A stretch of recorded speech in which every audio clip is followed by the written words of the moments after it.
are operating in a regulated ecosystem. You know that Media Council is supposed to regulate you, and therefore you are supposed to perform your duties ethically and professionally. That's regulation. If you don't, then we can stop you from practicing journalism in Uganda, even when you think it is your freedom to be a what? A journalist.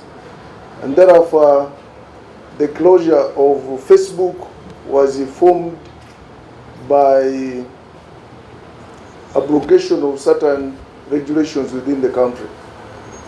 And negotiations have been going on now for close to 4 years, and we haven't come to a final conclusion. We shall continue negotiating with Facebook, and when they feel, when they feel they can fulfill the conditions of operating in Uganda, the suspension will be lifted. That's the simplest I can inform you. That's the position of government. And advertising of products which are not certified, obviously it's wrong, completely wrong. And that's why we brought in place the Computer Misuse Act, for instance, so that we can regulate all this. Because you are not supposed to forward misinformation, wrong information, any information that, for instance, is not in line with the country's values. So even advertising uncertified products using a computer on any platform is also a crime. But I would like to say we are going on with the regulation. We can use other laws. We can use other laws to penalize some of those people. And it's good you have observed it. We have also observed it, and we shall soon crack the whip.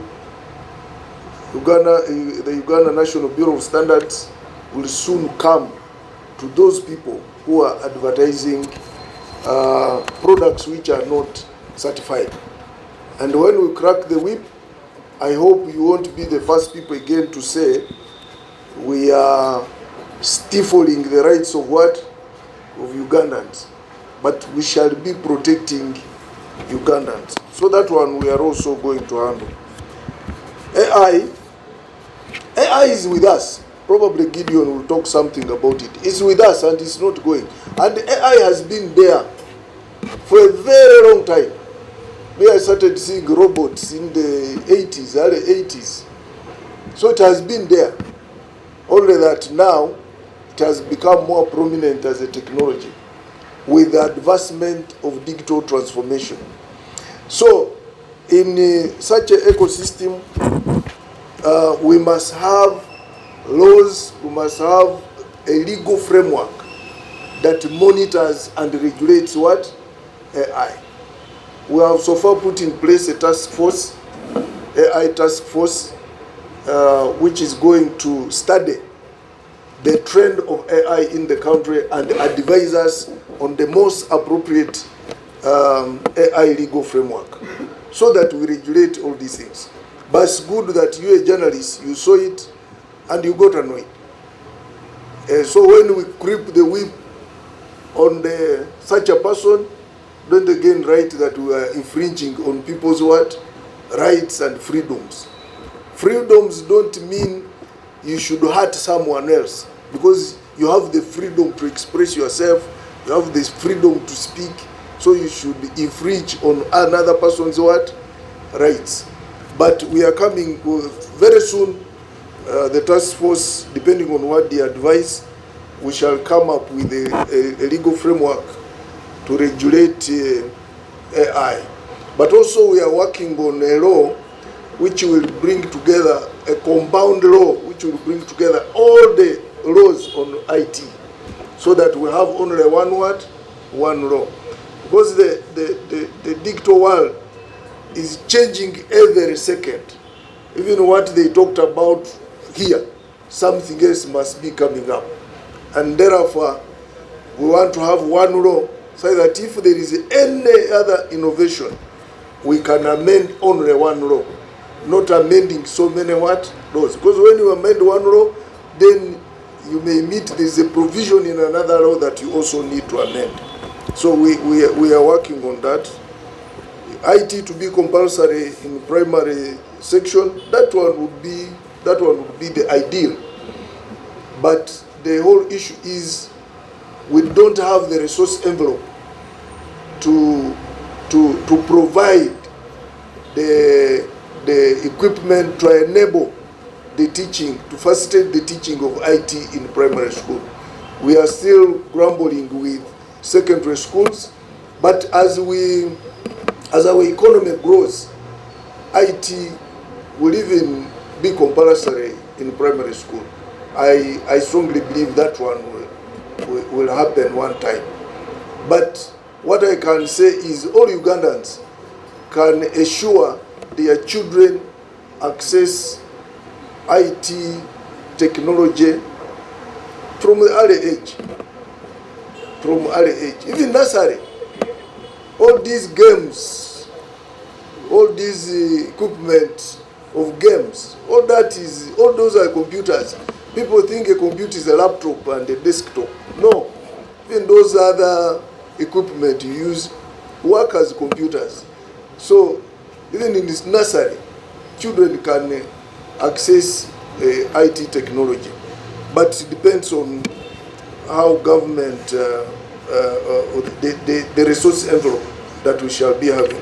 But that's a good idea, and I think that's what government is planning to do in the future.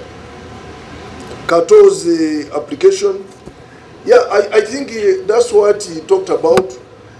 There are so many young people who have developed systems, but now what is remaining is commercialization of the what? Of those systems.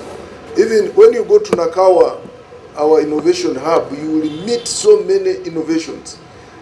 But as government now, we can afford to support young people to develop the systems. But we haven't got yet money to assist them to commercialize the what? The systems. But that's where we are going. Like Kato's development needs to be what? Commercialized. He needs to be assisted to commercialize that system. And that's where we are going.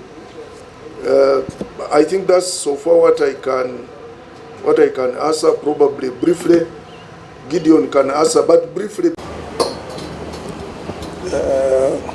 Good morning, ladies and gentlemen.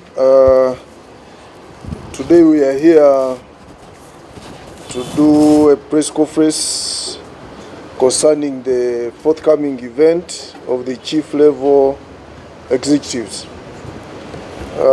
Dear Ugandans and members of the press, I'm pleased to address you ahead of the upcoming chief level executives, in brackets CIO, CXO, Conclave 2026, scheduled for 24th of April 2026 at the National ICT Hub under the theme, The CIO as a Business Strategist.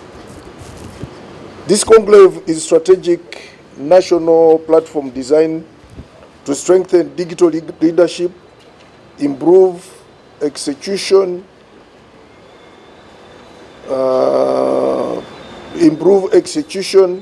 and enhance Uganda's competitiveness in the digital economy in line with the 4th National Development Plan.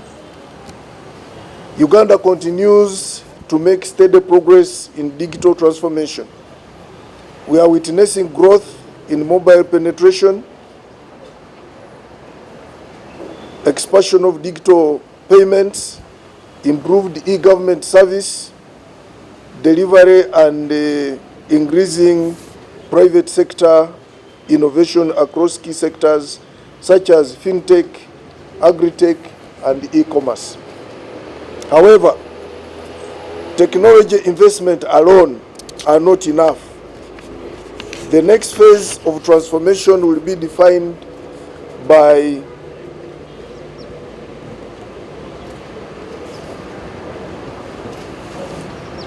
Uganda continues to make steady progress in digital transformation.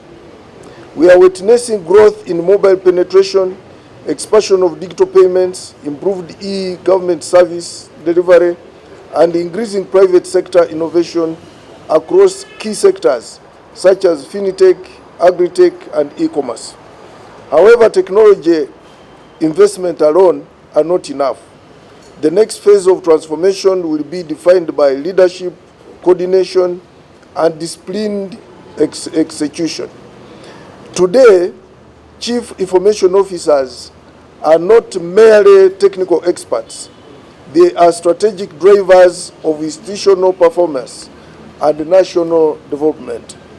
The conclave will bring together leaders from government, the private sector, and development partners to focus on practical solutions in critical areas, including artificial intelligence, cybersecurity, digital payments, infrastructure resilience, and shared digital platforms.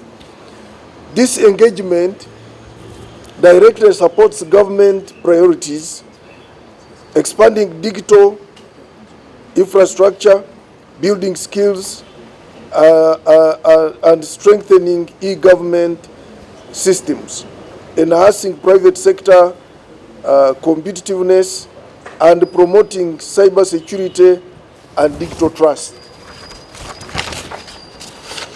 I am also pleased to announce that the conclave will host the launch of the 2026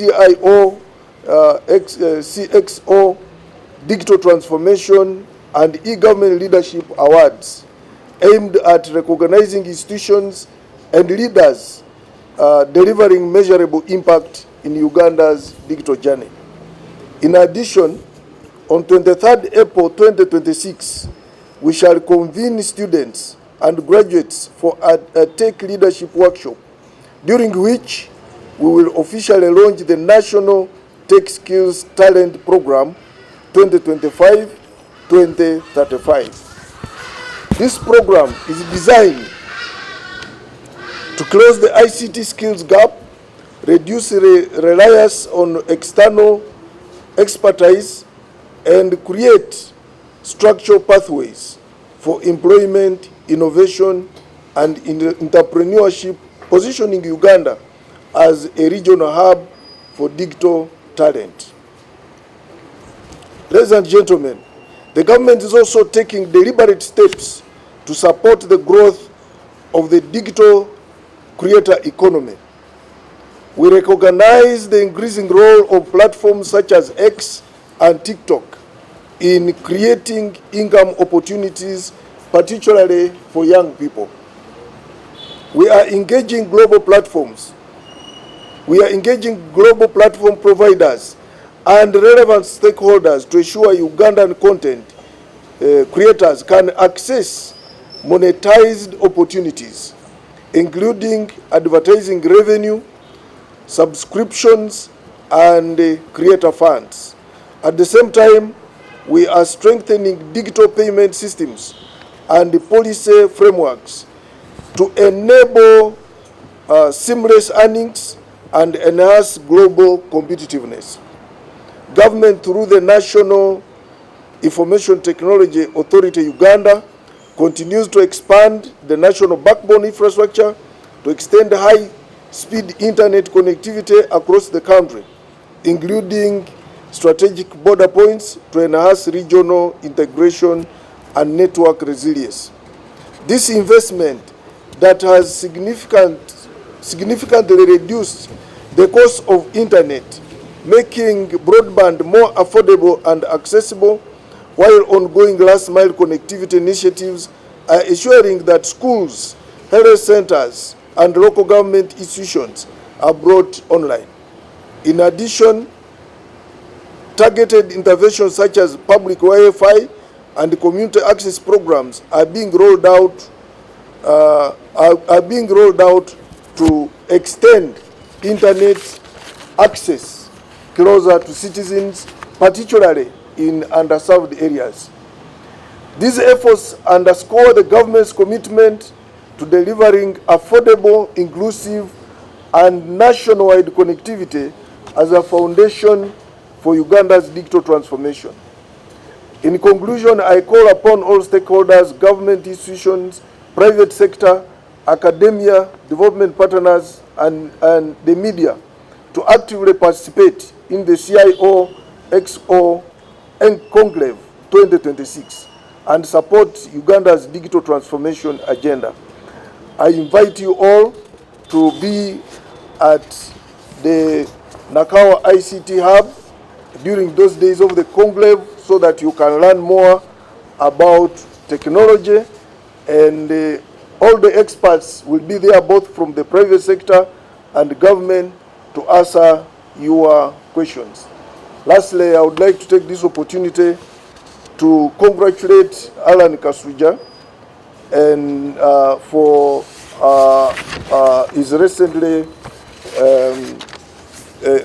his recent appointment, and I appeal to all of you, the media fraternity, to give him all the necessary support that is needed to ensure information flow is easier than it has been before. I therefore at this juncture call Gideon to come and give you the program of the Conclave 2026 so that you can know what will take place there and who are invited and the wider program of the whole week. I thank you very much.